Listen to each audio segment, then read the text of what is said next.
வணக்கம் என் அன்பு சொந்தங்களே. என் குருநாதர் எழுத்து சித்தர் பாலகுமார சார் அவர்களை மனதார பிரார்த்தனை செய்கிறேன். நீங்க எல்லாரும் சௌக்கியமா இருக்கும். திருச்சியில உறையூர் வெக்காளியம்மன் கோவிலுக்கு போயிருக்கீங்களா?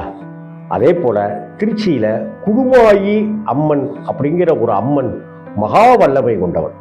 அதே உறையூர்லேருந்து சில கிலோமீட்டர்ல இருக்கிற அந்த அம்மன் மிகப்பெரிய சக்தி வாய்ந்தவன்.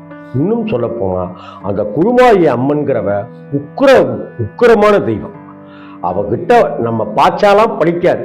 நீங்க பொய் பேசிக்கிட்டு அடுத்தவர் குடும்பத்துக்குள்ளார நுழைந்து அந்த மூக்கை நுழைக்கிறதுன்னு சொல்லுவோமே, அது மாதிரி மூக்கெல்லாம் நுழைச்சிக்கிட்டு அப்படிலாம் இருந்தாக்க அடுத்தவர்களுடைய பாக்கெட்ல இருந்து ஒரு 10 ரூபாயை திருடிட்டு யாருக்குன்னு தான் தெரியலையே அப்படின்ட்டுலாம் நினைச்சிட்டுலாம் இருந்தீங்கன்னாக்க குருமாயி சும்மா இருக்க மாட்டான்.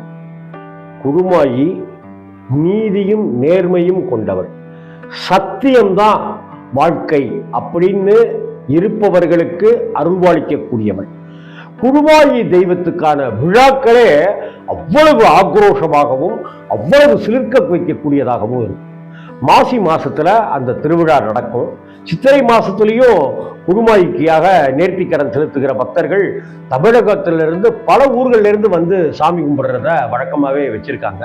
அங்க பால்குடம் ஏந்தி வருவது, அழகு குத்தி கொண்டு வருவது, வேப்பிலை ஏந்தி வருவது, அக்னி சட்டி ஏந்தி வருவது அப்படிங்கிற பிரார்த்தனைகள் எல்லாமே இருக்கும். குருமாயி அம்மன் அவருடைய அந்த உருவமே அவ்வளவு ஆக்ரோஷத்தோட இருக்கும். அந்த ஆக்ரோஷமான தெய்வங்கள், உக்கிரமான தெய்வங்கள், அதிலும் பெண் தெய்வங்களை நாம வழிபடும் போது சர்வ ஜாகிரதையா இருக்கணும். ஜாகிரதையா இருக்கணும்னா என்ன? 10 அடி தள்ளி நிக்கணும் அப்படின்னு இல்லை.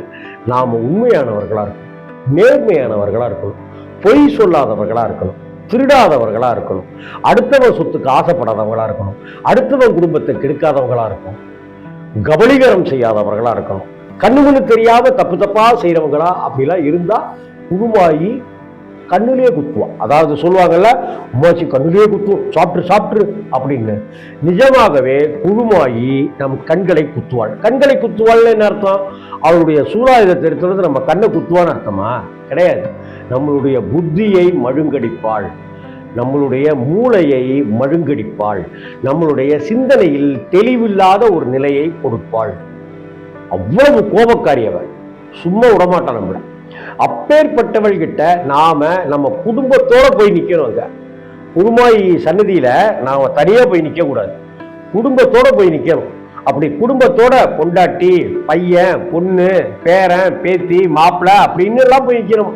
மருமகள் அப்படின்ட்டுலாம் போய் நிக்கணும். அப்படி நின்னாக்கத்தான் குருமாயி சந்தோஷமாவாளாம். ஓ, புருஷன் பொண்டாட்டி சேர்ந்து வந்திருக்காங்க, ஓ இவங்க பையன் மருமகளோட வந்திருக்கான், மருமக பொண்ணு மருமக மாப்பிள்ளை எல்லாம் கரெக்டா வந்திருக்காரு, பேரன் பேத்தி எல்லாம் எடுத்திருக்கிறாங்க, சந்ததியெல்லாம் நல்லா ஒத்துமையா நல்லா தான் இருக்காங்க, ரைட்டு, நீங்க நல்லா இருங்க அப்படின்னு வாங்கலாம். நான் வரல, நீங்க மட்டும் போயிட்டு வாங்க அப்படின்னு சொல்லிட்டு புருஷன்கிட்ட பொண்டாட்டி சொல்லி புருஷன் தனியா வந்தாலும் பொண்டாட்டிகிட்ட நான் போலடி நீ போ, குருமாய் நீ தான் சொல்லிட்டே இருக்க, போயிட்டு வாப்போ அப்படின்னு சொல்லி விட்டாலும் குருமாய்க்கு கோபம்.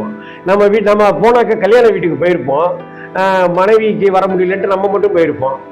ஏங்க ஒய்ஃபை கூட்டு வரலையா என்ன நீங்க பாத்தீங்களா அப்படின்வாங்க. உங்க ஃபங்க்ஷனுக்கு நாங்க குடும்பத்தோட வந்தோம்ல, நீங்க உங்க ஒய்ஃபோட வந்திருக்கணும்ல அப்படின்னு சொல்லுவாங்க. ஏண்டா வந்தவனை விட்டுறீங்க, வராதவங்களே கேட்கறீங்களாடான்னு நம்ம கேட்போம் இல்லையா? அது மாதிரிதான் குருமாயி நம்ம அம்மாவை போல. ஏண்டா ஒரு 8 குழந்தையும் கூட்டு வந்துருக்காக்க கண்ணால பார்த்துருப்பேன் நான் அப்படின்னு எங்க அம்மா அடிக்கடி சொல்லுவாங்க. இல்லம்மா நான் வேலை விஷயமா வந்தம்மா, சிவகாசிக்கு பக்கத்துல ஒரு கோயில், கும்பகோணத்துக்கு பக்கத்துல ஒரு கோவில், அதை எழுதுறதுக்காக வந்தம்மா, அப்படியே உன்னை பார்த்துட்டு போலான்னு வந்தம்மான்னு நான் எங்க அம்மாட்ட, திருச்சியில பொன்மலையில இருந்த எங்க அம்மாட்ட சொல்லுவேன். அப்படியே ஒரு 8 குழந்தையும் கூட்டு வந்துருந்தா நான் பார்த்துருப்பேனடா பேர குழந்தைங்களா அப்படின்னு எங்க அம்மா சொல்லுவாங்க. இந்த அம்மா மாதிரி தான் குருமாயி. புரியுதா உங்களுக்கு? கோபப்படுறதுனா என்ன? செல்ல கோபம். ஏன் உன் பொண்டாடி கூட்டிட்டு வரமாட்டியா? ஏண்டி உன் புருஷனை கூட்டிட்டு வரமாட்டியா? போன வாரம் சினிமாவுக்கு மட்டும் போனா 2 பேரும் இப்படியெல்லாம் குருமாயி மனசுக்குள்ள நினைப்பாளாம். அந்த அளவுக்கு நான் அட்வான்டேஜ் எடுத்துக்கிறவன். அத்தனை அட்வான்டேஜ் எடுத்துக்கிற உரிமையே அவளுக்கு இருக்குதானே. அதனால குருமாயி அம்மனை வழிபடுவதற்கு நீங்கள் செல்ல வேண்டும். அப்படி குழுமாயி சன்னதியில இந்த ஜென்மத்தில் ஒரு தடவையாவது போய் நின்றுடுங்க. தமிழ்நாட்டில் நீங்க எந்த மூலையில இருந்தாலும் சரி, திருச்சியில அந்த உறையூர் பக்கத்துல இருக்கிற அந்த குழுமாயி அம்மன் கோவிலுக்கு ஒரு எட்டு போய் நின்றுட்டு அவ சன்னதியில அவ பார்க்குற மாதிரி ஒரு 5 நிமிஷம் நின்றுட்டு வந்துருங்க. உங்க குடும்பத்தில் இருக்கிற சண்டை சச்சரவுகள் எல்லாம் நீங்க பில்லி முதலான ஏவல்கள் எல்லாமே காணாம போயிடும்.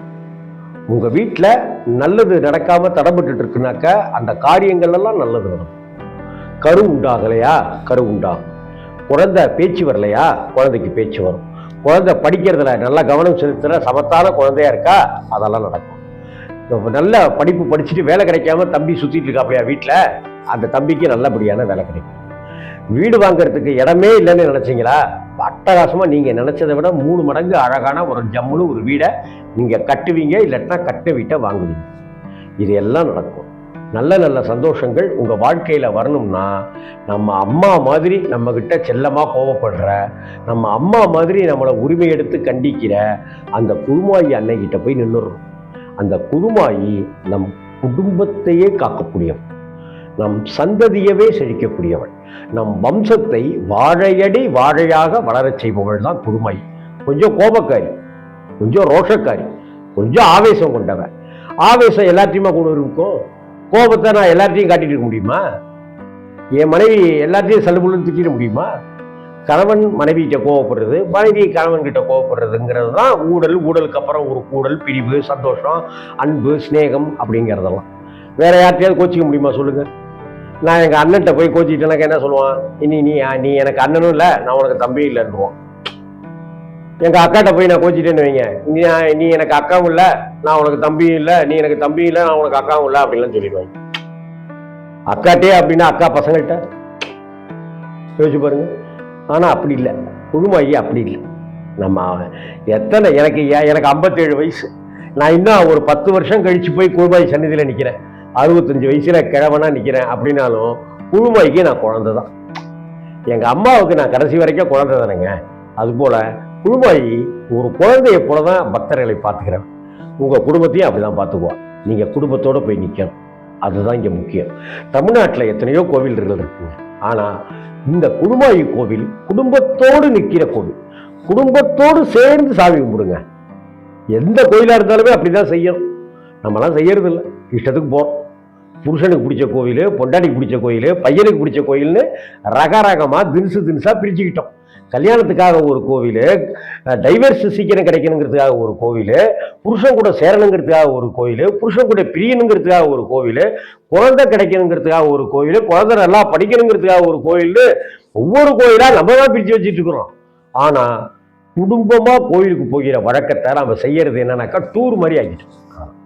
அதனால திருச்சி குழுமாயி அம்மனிடம் குடும்பமாக போய் நில்லுங்க. உங்க வம்சத்தையே காத்துணும், உங்க வம்சத்தையே காபந்து செய்வோம். வணக்கம்.